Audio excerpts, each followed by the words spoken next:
many of you that know me know that I have a small car problem. Well, it's not a problem with small cars, and it's definitely not a small problem. I have 14 cars, we'll make that 15 cars right now, and my brain can pretty much rationalize buying almost anything. Now, I was really good last year. I think I bought 2 cars last year and I sold 7, so that's a net reduction of 5, which some people that know me should be pretty proud of that. So I ended up buying another one, and I needed a truck. I've got cars all over the place, but I had no trucks. I have a truck that I can borrow from work. That's great and all, but there's nothing beats having a truck at your house. But of course, because I'm me, I can't just go out and buy a truck. I had to buy a project. So I bought from the insurance auction because, well, I own and run a used auto parts facility, and I have access to tons of wrecked cars and trucks, and so I bought one. Not that I needed another project. So I bought this. It's a kind of wrecked 2003 Silverado. It's really nothing special, but when I buy cars from the insurance auctions, I like to do all my research. So I always do a VIN check, a history check, see where the car's been, what kind of miles are on the car. I decode it to see what kind of options there are.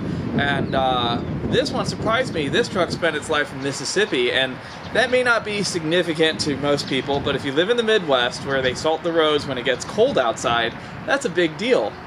So the reason the no rock salt thing is a big deal is rust. Now, you are hard-pressed to find a rust-free Silverado of almost any year before 2007 here in the Midwest. But this one spent its entire life in Mississippi, and I'll show you why that's just amazing. It has no rust. Not even in the rockers. This truck's as solid as they come. Now, this is probably just average if you live in a dry climate or in the South where rock salt is not an issue. But this has never seen road treatment, or if it has, it was probably only once or twice. There's no bubbles. The frame has just this normal scale. It's really solid. Now, I would be lying if I said I wasn't specifically looking for an 03 to 7 Silverado. I really wanted a 3/4 ton 4-wheel drive, but I really didn't want to spend 3/4 ton 4-wheel drive money, and this just happened to pop up. Now, I buy these trucks whether they're rusty or not, and I part them out at work.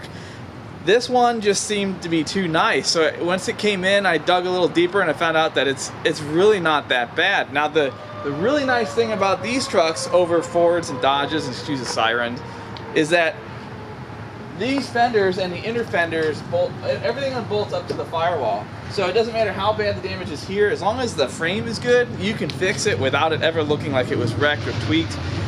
This one is really a light wreck. It needs a bumper, a core support, a hood, and a fender. It didn't even damage the AC or the radiator. It's in pretty good shape, and it was clearly taken care of. It's got brand new tires. It has a whole bunch of new parts on it. I think I did pretty good. So today we're going to unwreck it. We're going to basically replace all the damaged parts. I have found all the parts I needed: the hood, the fender, front bumper, second hand. I had some from other trucks like the core support, and we're going to fix it. Now, the hood, this is not the original hood off this truck. That was damaged in the accident, but it is much easier to transport the hood on the truck, so it'll have to come back off just for alignment purposes. A little bit closer look at this with the hood open. You can see that it is pushed back, the fender's wrinkled, and the core support's bent down here, but I'll show you the most important thing with these trucks. If you look up in the front, I don't know if you can see that, but all of the quote-unquote frame damage is literally a weld-on frame or a bumper bracket. It's all it is. It's just 10 minutes of work to replace that. It's about $25-30 for the part. And you can see that the bolt turned sideways in the bushing for the core support. That's also very easy to repair. You just replace the core support and that bolt will line up perfect. So here is the frame, the bumper bracket that welds to the frame. Here's my replacement piece. This piece kind of sits in here, but the frame is undamaged. It's just this bracket. I'll have this off in just a few minutes with a grinder wheel, and then I'll weld the new piece on, which is right there, and that's all there is to it.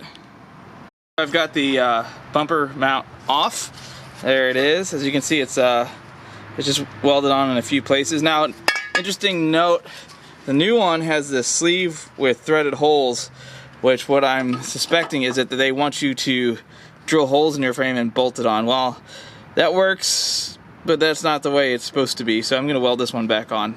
Alright, so I've got my bumper bracket welded on. Welds aren't that great, but I'm not that great at welding, so.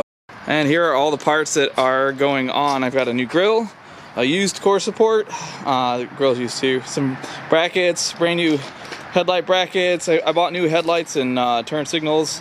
I got a used fender in the same color. There's some more, that's broken stuff. And then a slightly better bumper than what was on here. But this should be everything we need. Let me know when you're ready. I'll start tearing it apart. I guess you want to narrate as I'm taking it apart? It doesn't really matter.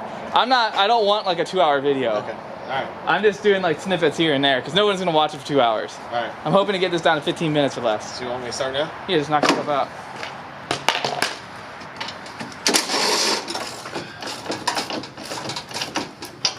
Should've wore shorts.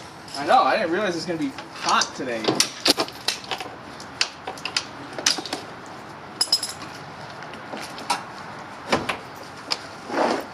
Oh, we're going in.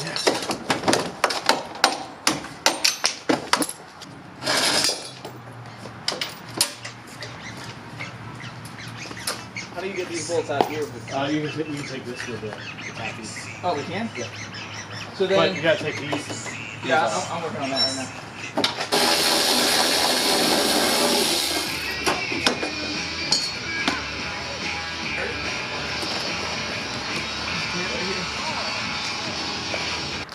Alright, so we've blasted this thing apart. The core support's out. We didn't have to remove any of the Freon or the coolant. The fender's out, which like I said, it's the inner and outer's all one piece. So now it's pretty much time to bolt the new parts on. So I wouldn't consider it done, but it's together. It's together enough to work all the kinks out of. I need to adjust all my gaps, figure out why this headlight is super loose. Everything seems to work, close just right. My gaps in the hood are pretty good on this side, not so good on the other side. I think I'm going to need a hood bracket, but you never really know what you're going to need until you get into them. Thankfully, the parts for these trucks are super inexpensive, very easy to find. You can buy aftermarket, even though you deal with quality like that, or you can find used, which are plentiful as well. Don't be scared of fixing one that's hitting the front. Just make sure it's above the frame rail. That's the big thing. This thing, the only damage was to that bumper bracket, and the only reason that was damaged is it got hit above and it pulled the bumper. So I think we got about 4 hours in this total. These are very easy to work on, very forgiving. All of the outside panels have a lot of adjustment because the holes are much larger than their fasteners. Don't be scared of fixing one of these trucks. It's just, they're very simple. They're like Legos. Subscribe for more videos, and hopefully the next one will be on the Land Cruiser.